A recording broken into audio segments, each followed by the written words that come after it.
Nah, saya ada pertanyaan lagi, Sat. Ya, kita mau nggak mau kita dihadapkan pada yang namanya berita di medsos nih, masalah ya apa ya, yang masalah perdukunan sama segala macam.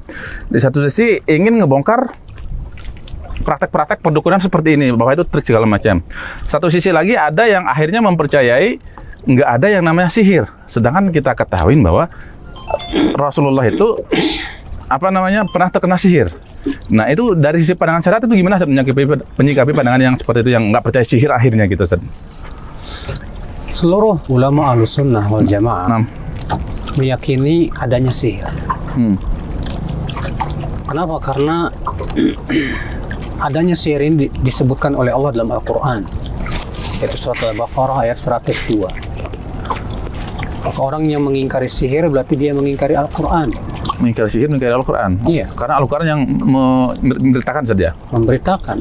Allah mengatakan, وَمَا كَفَرَ سُلَيْمَانَ وَلَكِنَّ الشَّيَاطِينَ كَفَرُوا يُعَلِّمُونَ النَّاسَ السِّحْرَ. Tidaklah Sulaiman itu kafir, akan tetapi syaitanlah yang kafir, merekalah yang mengajarkan manusia sihir. Allah tegas mengatakan ada sihir. Dan tentang berita bahwa Rasulullah terkena sihir pun hadis-hadisnya sahih. Tidak ada yang mengingkarinya kecuali orang-orang yang mendahulukan akal. Di mana Nabi SAW terkena sihir, dan yang menyihirnya adalah Labid Al-Yahud bin Al-A'sam. Di mana bentuk sihirnya seakan-akan Nabi SAW melakukan sesuatu padahal tidak. Namun selama Nabi terkena sihir itu Allah tidak turunkan wahyunya.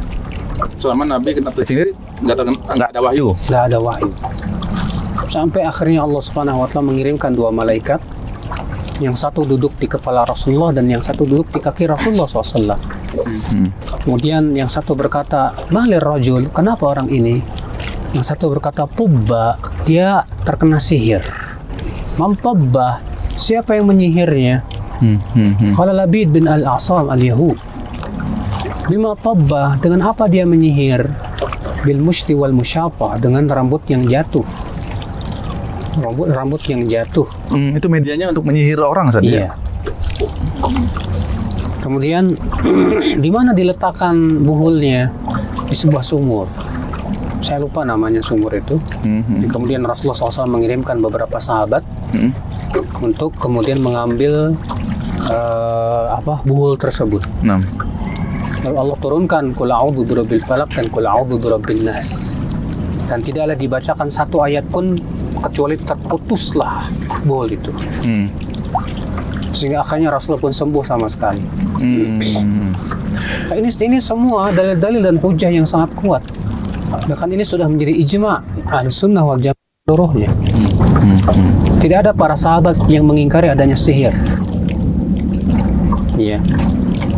Orang yang mengingkari adanya sihir, dia sudah mengingkari Al-Quran. Kufur jadinya saja. Kufur. La ilaha illallah.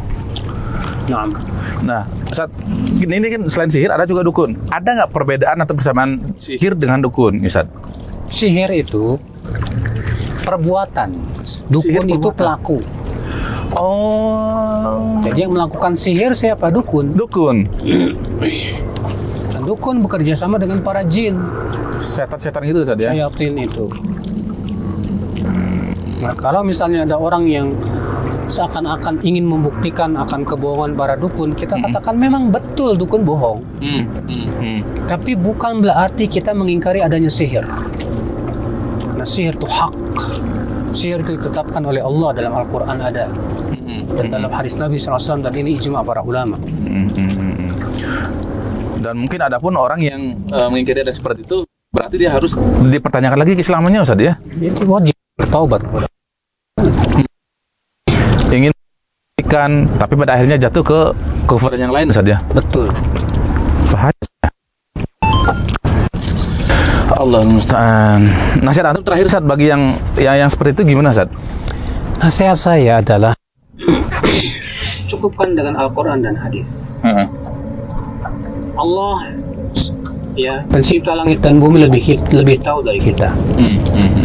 Rasulullah SAW tidak mungkin berdusta, dan beliau tidak pernah berbicara dari hawa nafsunya. Wa ma yantiqu 'anil hawa in huwa illa wahyu yuha.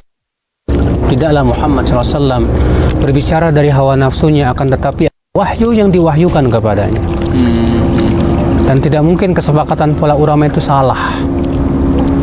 Karena Nabi bersabda, lan tajtami'a ummati ala dhalalah. Tidak akan pernah umatku bersepakat di atas kesesatan. Karena saya cukupkan dengan Al-Quran dan hadis. Kita lebih percaya kepada apa yang ada dalam Al-Quran dan hadis daripada perkataan siapapun, bagaimanapun, setinggi apapun kedudukan dia. Kalau ternyata tidak sesuai dengan Al-Quran dan hadis, kita tolak. Demikian Allah a'lam. Baik, syukur atas jawabannya, mudah-mudahan bermanfaat bagi kami. Jazakallah khair. Jazakallah khair.